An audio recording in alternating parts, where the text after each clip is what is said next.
Okay, let's unpack this.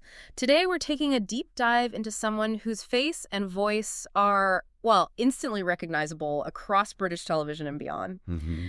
From grumpy doctors to charming adventurers, he's really done it all. We're talking like the one and only Martin Clunes. That guy. Exactly.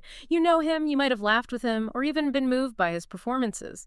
Today we're going to explore the full spectrum of his incredible career and passions, peeling back the layers on, well, a true national treasure. Yeah, and what's particularly compelling about Martin Clunes, Alexander Martin Clunes, OBEDL, give him his full due, is how he's cultivated such a diverse and enduring career. It's quite something. It really is, moving so seamlessly between different genres, different roles for decades now.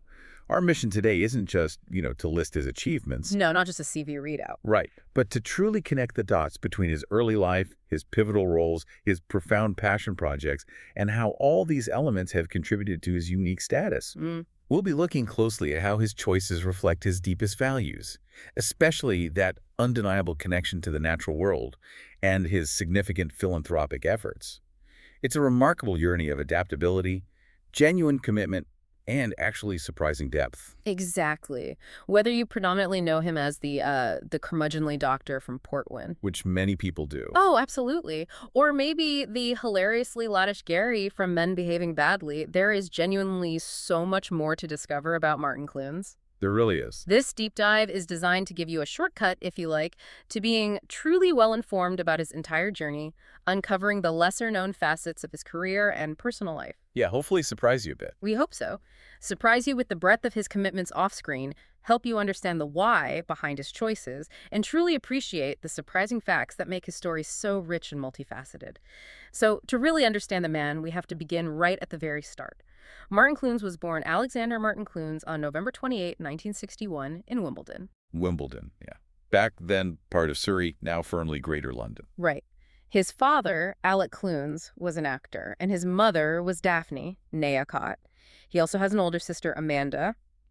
I can only imagine what it must have been like growing up in a household like that, with a father deeply entrenched in the performing arts. Was it a natural gravitational pull towards the stage from day one? That's a great question, and it's a critical piece of the puzzle, isn't it? Growing up with an actor, father like Alec Clunes, would undoubtedly have provided a unique lens on the performing arts from a very early age. Sure, it wouldn't be abstract. Exactly. It wasn't just some distant, glamorous dream. It was a tangible reality within his own home. This early, intimate exposure could have profoundly shaped his aspirations or, at least given him a pragmatic understanding of the profession's demands and rhythms. The ups and downs. The ups and downs, absolutely. It's an inherited legacy, a generational connection to acting that offered a foundational understanding. And actually, we can trace an even broader theatrical lineage. Oh, really? Yeah.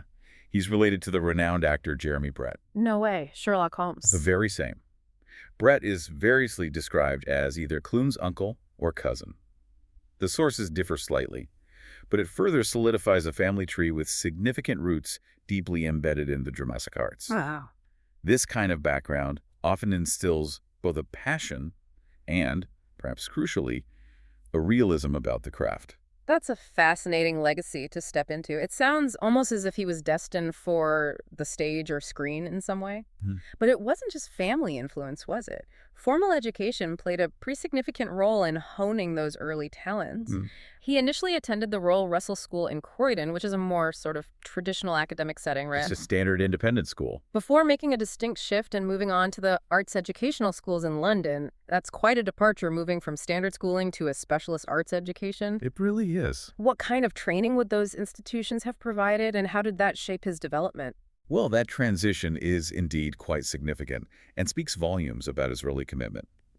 Royal Russell School would have provided a solid, conventional academic grounding. But the arts educational schools, often just called arts ed, are a different beast entirely. Right. They're specialist vocational colleges, providing intensive, multidisciplinary training in acting, singing, dance. The works, a full package. Exactly. For Clunes, this would have meant rigorous daily classes in voice, movement, acting technique, improvisation, maybe even stage combat or period dance. It's where raw talent meets rigorous discipline, fostering a very practical and versatile skill set. Kind of knocks it into shape. Precisely. This kind of formal specialist training is crucial for an actor, giving them the tools and confidence to tackle a wide variety of roles later on. It's where you learn not just how to act, but also the professionalism and resilience required for the industry. It's tough out there. So he's got the family background, the formal training, and then it's time for the real world. What were his first steps into the acting profession like? Was it instant stardom or a more typical struggle? Oh, far from instant stardom. Definitely the latter. His first professional role, which is a classic entry point for many British actors, was in Rep, short for repertory theater, Ah, yes. at the Mercury Theatre in Colchester. In Rep, actors perform a varied program of plays, often with really short rehearsal periods. It's an incredible boot camp for developing quick learning, adaptability, stage presence. Thrown in at the deep end. Absolutely. Demanding but invaluable experience. Yeah. Following that, he made his first television appearance in an adaptation of Mikhail Bulgakov's The White Guard for the BBC in 1982. Okay. A year later, he appeared in the iconic science fiction series Doctor Who in the Peter Davison story Snake Dance in 1983. Played a character named Lon. Right, I remember that one. Small part, but Doctor Who. Exactly. These were promising early steps, but the industry's notoriously tough. Work isn't always consistent. And here's where it gets really interesting, showing the less glamorous realities of an actor's early career, which I think many listeners, maybe in creative fields, can relate to. Despite landing those early TV and stage roles, his career was quite sporadic in those initial years. Very much so. What was he doing to make ends meet, and does it reveal anything surprising about his persistence? It absolutely does reveal a great deal about his persistence and adaptability. To supplement his income during this often lean period, he actually took on work as a photo model. A model, like fashion. Not quite fashion. For the renowned, often controversial performance artists, Gilbert and George. Gilbert and George, seriously? Seriously. You can even spot him in their significant 1983 work, World. Wow, that is surprising. Isn't it? This is a truly surprising detail for someone who would later become such a recognizable face in mainstream television. Gilbert and George, known for their living sculptures and often provocative, challenging art, were at the height of their influence in the early 80s. For Clunes to be involved with them, even just as a model, speaks to a willingness to embrace unexpected opportunities outside the traditional acting sphere. It tells us he possessed a pragmatic resilience, a determination to make a living while doggedly pursuing his passion. Gotta pay the bills. Exactly. That ability to adapt and embrace diverse income streams, even if unconventional, is a hallmark of many successful actors who navigate the early career struggles. This period of a sporadic career eventually gave way to more consistent work, though. His first regular television role came as one of the sons in the BBC sitcom No Place Like Home. Ah, I remember that, with William Gaunt. That's the one. It ran from 1983 to 1986. He then followed that by starring in 2 series of All at No 20 from 1986 to 1987. Okay. So these were his first steady steps into the TV landscape, laying a crucial foundation. So from those early, sometimes challenging regular TV roles, we see the foundation being laid for what would become his major breakthrough.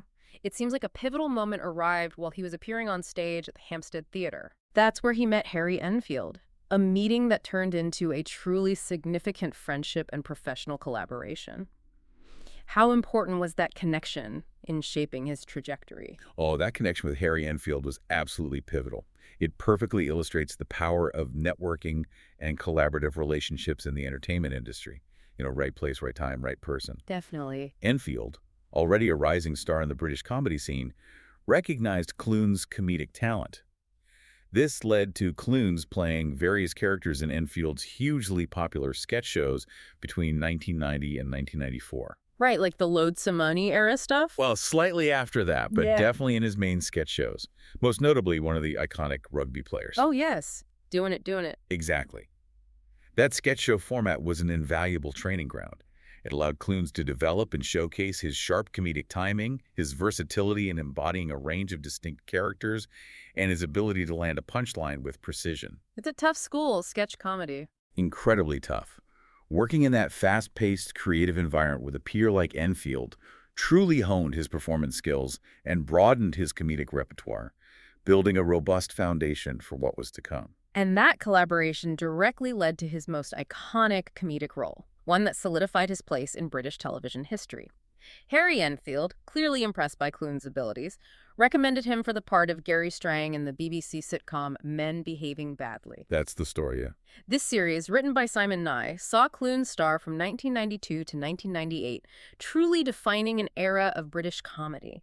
What made Men Behaving Badly such a cultural phenomenon, and what was it about Gary Strang that resonated so deeply with audiences? Men Behaving Badly was an absolute cultural juggernaut, especially in 1990s Britain. It really was. It was groundbreaking at the time for its unapologetically laddish humor. That word laddish, it was everywhere then. It really was. It describes a sort of boisterous, often crude and immature male behavior that reveled in beer, football, and a general aversion to growing up. The show perfectly captured the zeitgeist of a certain segment of British society. Yeah, it felt very of its time. It showcased the lives of two slovenly flatmates, Gary Strang and Tony Smart, played brilliantly by Neil Morrissey. Gary, as portrayed by Clunes, was incredibly resonant because he managed to embody a particular archetype of the British male. Flawed, often lazy, perpetually resistant to adult responsibility, yet somehow ultimately endearing. He wasn't just a caricature, though. No, exactly. Clunes' performance brought a depth and a subtle vulnerability to Gary that prevented him from becoming a mere caricature. The show's success wasn't just about the sharp writing, it was about the undeniable chemistry between the cast, especially Clunes and Morrissey, and Leslie Ash and Caroline Quentin. And Clunes' seamless transition from a supporting sketch player to a leading sitcom actor was remarkable. He truly owned that character. And the show wasn't just popular with audiences, was it? It also garnered some significant critical acclaim for Clunes himself. Absolutely. His portrayal of Gary Strang brought him significant critical recognition, underscoring the quality of his comedic performance. He won a British Comedy Award for Top TV Comedy Actor in 1995. And then, a year later, a prestigious British Academy Television Award, a BAFTA, for Best Comedy Performance in 1996. Wow, a BAFTA. That's huge. It really is. Yeah. For those familiar with the show, you'll vividly remember the sheer hilarity and often cringeworthy situations Gary and Tony found themselves in, whether it was their disastrous attempts at DIY, their questionable dating lives, or their endless quest for the perfect pint. The sofa scenes, legendary. Absolutely. For those who aren't, imagine a show that perfectly encapsulated a certain kind of male camaraderie and arrested development, pushing the boundaries of what was acceptable on primetime TV with its witty dialogue and relatable, if somewhat exaggerated, characters. It was a cultural touchstone that many still quote today.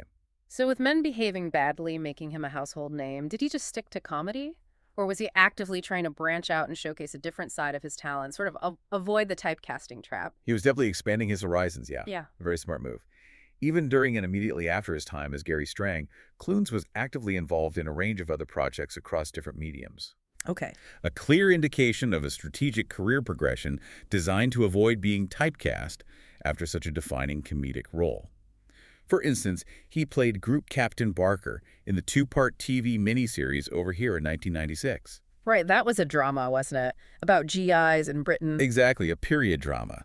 Before that, he was Dick Dobson in Demob in 1993, a series focusing on demobilized soldiers adjusting to civilian life after the war. These roles already hinted at his capacity for more dramatic or nuanced character work. And he wasn't just doing scripted drama, was he? He also became a familiar face in a different kind of television setting. That's right. He became a frequent and very welcome presence on the BBC One panel show. Sure. Have I got news for you? Yes, he was great on that, as a guest host, too. Yes, appearing as a panelist or a guest presenter since 1994.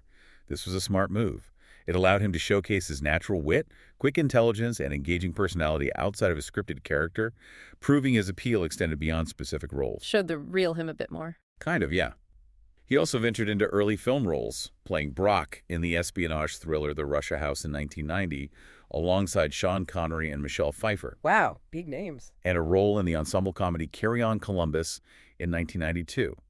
Plus, he acted frequently for radio, including a guest appearance in the popular BBC Radio 4 detective series, Baldy. Right? This willingness to explore TV, film, radio, and even panel shows truly highlights his growing versatility and adaptability as an actor.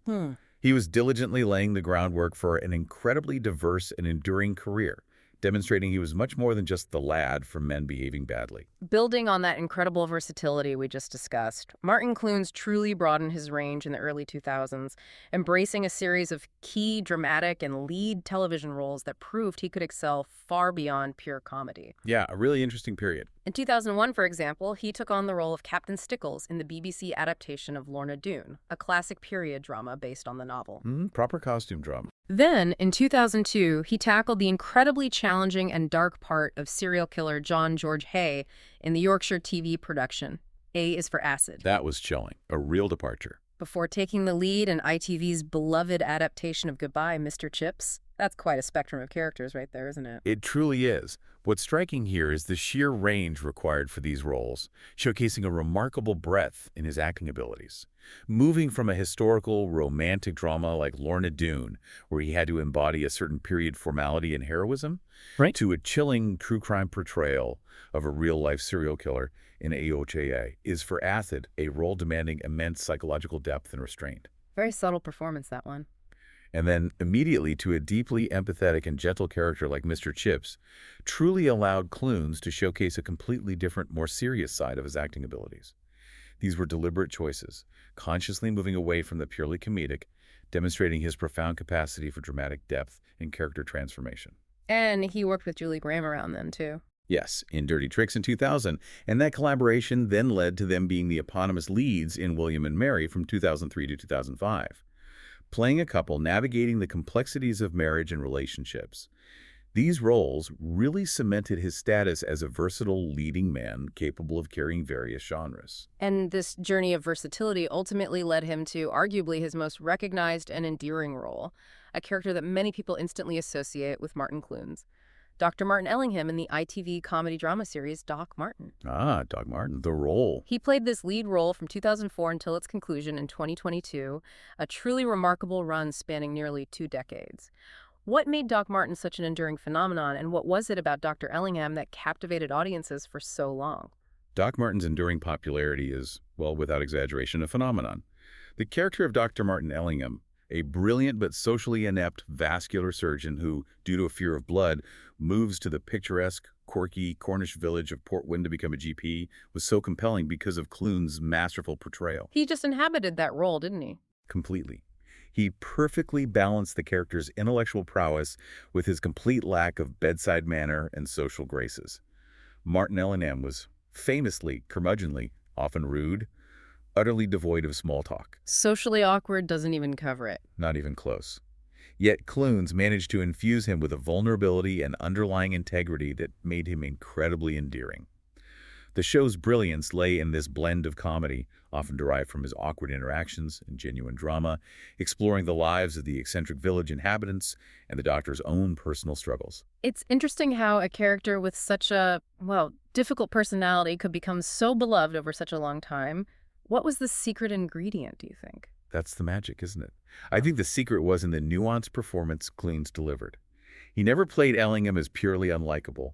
There was always a sense that his brusqueness came from a place of social discomfort rather than malice. You sort of felt sorry for him sometimes. Exactly. Viewers could root for him, hoping he'd find happiness and overcome his personal hurdles, particularly in his complex on-off relationship with Louisa Glasson, played by Caroline Katz. Their chemistry was fantastic. And the stunning Cornish setting of Port Isaac, which doubled as Port Wynne, also became almost a character in itself, adding immense charm and a sense of escapism. The show's incredibly long run suggests a deep and lasting connection with audiences who fell in love with both the character and the world he inhabited. And it wasn't the first time he played a Doc Martin, was it? Ah, good point. No, the character actually originated, albeit slightly differently, as Dr. Martin Bamford in the 2000 film Saving Grace. Right, the Brenda Blesson film. That's the one. A more overtly comedic portrayal. Then there was a follow-up Sky Pictures TV film titled Doc Martin in 2001 and another Doc Martin, The Legend of the Clooney in 2003, before being adapted into the beloved ITV series We Know starting in 2004. So it evolved quite a bit. It really did. The series itself earned a British Comedy Award for Best TV Comedy Drama in 2004, right at the start of its run, signaling its immediate impact. For you, the listener, consider what it is about a character like Dr. Ellingham, despite his social awkwardness, that could capture hearts and maintain such a loyal following for almost 2 decades. It speaks volumes about Clunes' ability to infuse humanity into even the most complex and outwardly prickly personality. And even with Doc Martin being such a defining, long-running role, Clunes has continued to maintain an incredibly prolific acting career across various formats, showing absolutely no signs of slowing down or resting on his laurels. He just keeps taking on new and diverse challenges. He truly does, and this is a testament to his continued demand and his genuine, boundless passion for the craft of acting. We've seen him star in the ITV TVNZ co-production, The Man Who Lost His Head, back in 2007. Right, set in New Zealand. Exactly. Between 2009 and 2010, he took on the title role of Reggie Perrin in the BBC One remake of The Fall and Rise of Reginald Perrin. Big shoes to fill there, Leonard Rossiter. Huge shoes. But he famously took that role because, as he put it, and I quote, "It was just so funny I couldn't turn it down," which highlights his continued appreciation for well-written comedy. Fair enough. He then moved into historical drama, playing the iconic Sir Arthur Conan Doyle in Arthur and George in 2015. Oh, that was excellent. Based on the Julian Barnes novel. That's right, based on the real-life events of Conan Doyle investigating a miscarriage of justice. More recently, he earned huge critical acclaim as DCI Colin Sutton in the gripping ITV drama Manhunt. Yes, 2019 and 2021. Those were intense. Incredibly intense, based on real-life murder investigations, showcasing his immense dramatic prowess as a modern detective miles away from the Cornish doctor. He even returned to sitcom with the BBC One series Warren in 2019, playing a grumpy driving instructor. Didn't last long, that one, did it? No, only one series, but it still showed his enduring range across genres. He's incredibly active on TV. What about his filmography during this period? Has he kept his hand in with movies? He has, yeah. His filmography is also quite extensive, beyond those early roles we mentioned. He played the celebrated actor Richard Burdage in the critically acclaimed, Oscar-winning Shakespeare in Love back in 1998. Great role in a great film. Fantastic role with an amazing ensemble cast. He was Anthony Stackson Billing in Sweet Revenge in the same year, a dark comedy. He appeared as James Chancellor in Global Heresy in 2002, a comedy about a British rock band touring Canada. Bit more obscure, that one. A bit, yeah. And for family audiences, he appeared in Nativity 3. Dude, Where's My Donkey? In 2014. Right. Keeping it varied. Absolutely. Yeah. Looking ahead, he has an upcoming 2025 role as a farmer affected by county lines drug gangs in the ITV drama out there. Oh, that sounds gritty. Yeah, seems like another serious turn. And a role in the upcoming film Mother's Pride. So these roles, ranging from historical figures to contemporary characters and comedic leads across film and television, further solidify his reputation for adaptability and a truly wide-ranging talent. He clearly isn't one to shy away from diverse challenges, consistently seeking out new stories and characters to inhabit. Now, Martin Clunes isn't just a familiar face we see on screen. He also possesses a really distinctive voice that has led to a significant number of voice acting roles.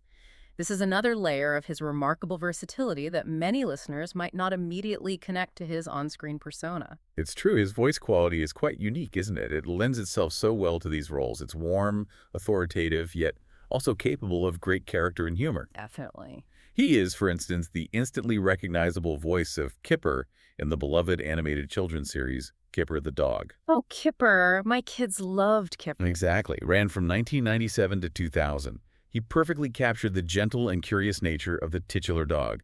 He also voiced Stripey in Little Robots from 2003 to 2005. Right. And commercially, for a solid 6 years, from 1993 to 1999, he was the voice of Harry in Safeway's incredibly memorable When Harry Met Molly advertising campaign. Oh, wow. I remember those ads. They were everywhere.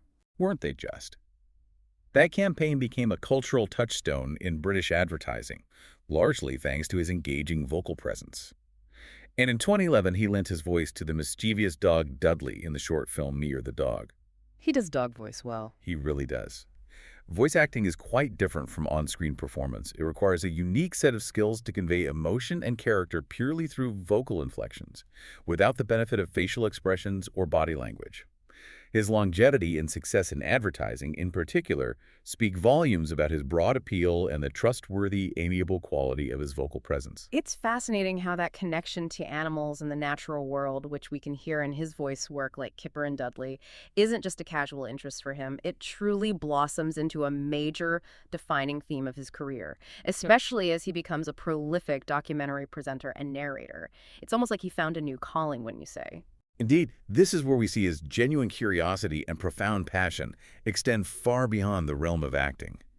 He has fronted and narrated numerous documentaries, often focusing on animals, the environment, and travel, allowing him to explore topics he genuinely cares about deeply, rather than just, taking on a script. It feels authentic. Completely. This isn't merely a presenting gig, it's an authentic exploration. For instance, back in 2008, he presented Martin Clunes, A Man and His Dogs, a deeply personal look at his lifelong passion for canines and their unique bond with humans. Right, because he's a huge dog lover. Massive. He then went on to narrate the popular Secret Life of Dogs in 2013, followed by Secret Life of Cats and Secret Life of Babies in 2014, exploring the hidden behaviors of these fascinating creatures. He seems to have a real knack for making those topics incredibly accessible and engaging. He doesn't talk down to you. He absolutely does. Right. His animal-focused work continued with Martin Clunes and a lion called Muggy in 2014, where he traveled to Kenya to track and learn about a magnificent lion. A really moving and insightful look into wildlife conservation. Then there was Man and Beast with Martin Clunes in 2015, Britain's Favorite Dogs in 2016, and most recently, Martin Clunes. A Dog Called Laura in 2023, which explored the incredible bond between a disabled woman and her assistance dog. Oh, lovely. These documentaries are not just about presenting facts, they're characterized by his warm, empathetic, and often humorous approach, making complex or distant subjects feel immediate and relatable to the viewer. This personal connection brings an undeniable authenticity to these presenting roles, transforming them from mere narrations into passionate educational journeys. And beyond just animals, he's also taken us on incredible journeys through his travel and exploration documentaries, truly showing a global curiosity. It's not just dogs and lions. No, he has, and this extensive list truly highlights how his amiable persona translates beautifully to a documentary host. He makes complex subjects accessible and engaging, allowing his genuine interest to shine through. He presented Islands of Britain in 2009, taking viewers on a journey to discover the unique histories and cultures of various British Isles. I loved that series. Then, demonstrating his specific passion, he produced Horsepower in 2010 and Heavy Horsepower in 2013. Ah, the heavy horses. We'll come back to that. We will. Delving into man's centuries-old relationship with horses, particularly the magnificent heavy horses he himself keeps. He journeyed across the globe from Man to Manta in 2011, exploring the world of manta rays and the lemurs of Madagascar in 2012, highlighting the plight of these unique primates. Really diverse locations. Incredibly diverse. More recently, he's taken us to remote corners of the world with Islands of Australia in 2016, Islands of America in 2019, and Islands of the Pacific in 2022, with a second series in 2024, delving into the diverse ecosystems and cultures of island communities. He must have amazing air miles. Must do. And looking forward, we had Mel Giedroyc and Martin Clunes explore Britain by the book from 2023, where he explored Britain through literary connections. Then there's Neil Martin's Bon Voyage in 2025, with his Men Behaving Badly, co-star Neil Morrissey. Oh, Gary and Tony back together. Should be fun. And Islands of the Atlantic, also slated for 2025. These projects demonstrate a consistent drive to explore, learn, and share knowledge about the world's natural wonders and diverse cultures. He's also provided general narration for several historical and observational series, showcasing that distinctive voice again. That's right. His voice, with its inherent warmth and authority, is perfectly suited for narration that requires a trustworthy and engaging tone. He narrated Kids with Cameras, Diary of a Children's Ward in 2014, giving a sensitive voice to the experiences of young patients. He also lent his voice to nostalgic retrospectives on classic British comedy, like Carry On Forever in 2015, Rising Damp Forever in 2016, Morecambe and Wise Forever in 2017, and Tommy Cooper Forever, also in 2017, celebrating the legacies of these iconic figures. He clearly loves classic British comedy. Seems so. He also narrated Secrets of Growing Old and Secrets of Growing Up in 2016. These roles further underscore his broad appeal and a voice recognized for its ability to both inform and comfort. It's clear that this entire facet of his career is far more than just work. It's an extension of his authentic curiosity and personal values.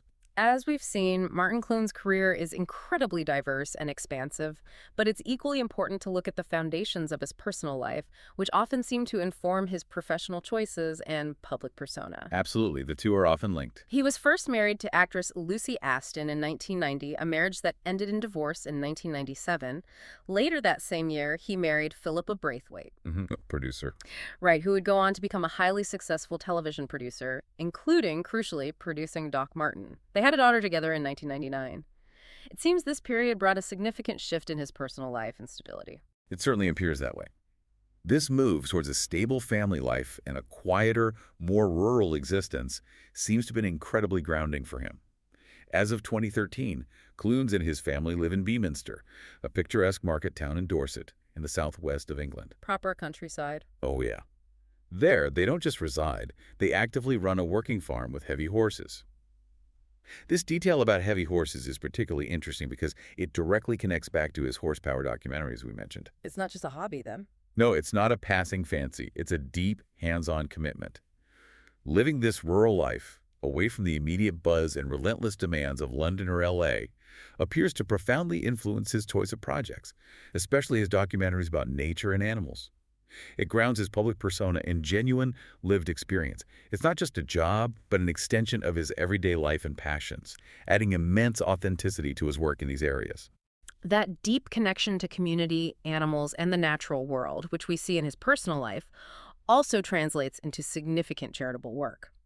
Martin Clunes is a sponsor and patron of numerous charities, particularly those focused on animal welfare and local community support. He really does seem to genuinely use his platform for good, going beyond just, lending his name. He genuinely does. This demonstrates a profound and consistent commitment to leveraging his public profile for the benefit of others. His involvement is incredibly broad and deeply personal.